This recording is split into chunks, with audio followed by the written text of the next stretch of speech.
So, in your opinion, what is the American dream?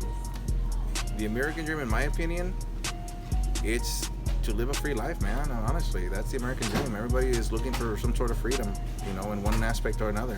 Usually is, monetary. Do you think that being upper middle and lower class can have a big effect on the American dream, or obtaining it? Yeah.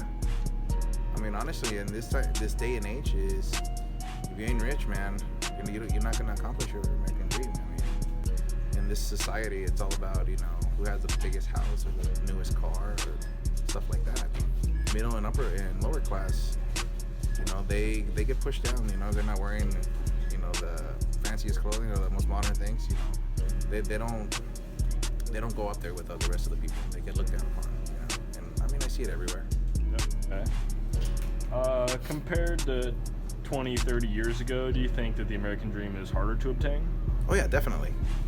I saw an article regarding that Hispanic people are actually moving back to Mexico.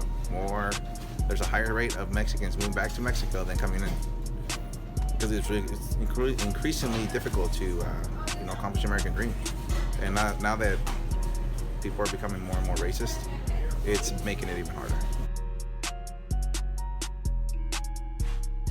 In your opinion, what is the American dream? Prosperity, happiness. Okay, do you think your class, if you're upper class or lower class, can affect how you obtain the American dream? Yeah, absolutely.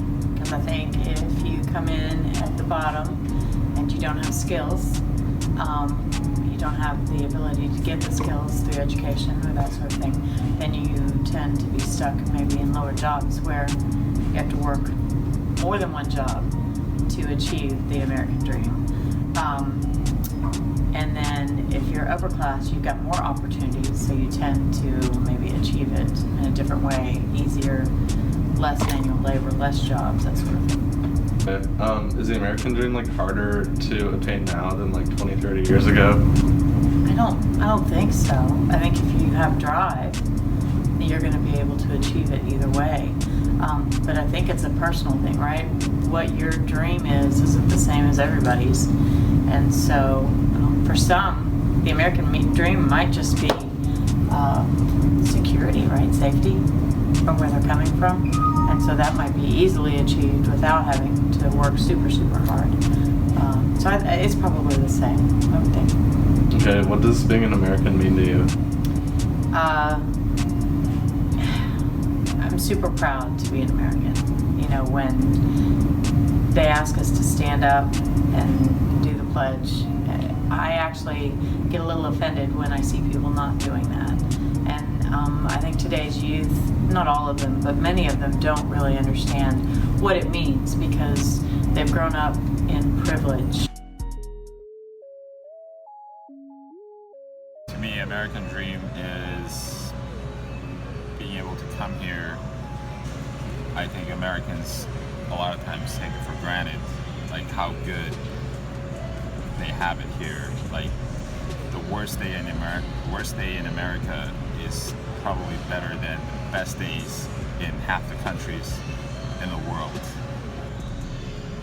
I don't think if you're a higher class, you appreciate the American dream as much as if you were middle class or lower class, because you had it good wherever you're from. So you're more appreciative of what this country has to offer if you're coming from middle class or lower class. If you're a higher class, I'm not saying they don't appreciate it, but they might not appreciate it as much as people coming from middle class or lower class. I've been here 26 years actually today. I think it was easier back then because there were less people, obviously, but now there's more people coming from a whole bunch of other countries, especially this area. So I think that it's a lot more competitive to attain that American dream. So you have to work harder than it was 25, 30